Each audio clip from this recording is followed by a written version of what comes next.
जय Jagannath power safe electrical आपन को स्वागत। तो ये फर्निचर कंपनी आमर ये फर्निचर कम आमर कंपनी सकेट सब खराब अच्छी तो आम रिपेयरिंग करवा।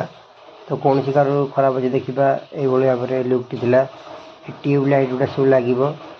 तो चलो देखा सोफा कंपनी कंप्लेन काम सब रही। तो फाइनाली मु गोटे होल्डर चेकआउट कर खराब अच्छी कौन पाई एटा ऑफिस रूम थिला ऑफिस रूम आउटलुक टी। तो ये भाव में रिपेयरिंग तो आपण एरिया कौन जदि कंप्लेन थाए electrical problem power save electrical से कांटेक्ट करूँ। आम कांटेक्ट नंबर है 6370 666 होल्डर रिप्लेस करागला। आउटलुक ये भाव अच्छी आपण एरिया भुवनेश्वर जेकोसी एरिया में कांटेक्ट करेंगे। एरिया में कांटेक्ट करेंगे। रही जय जगन्नाथ।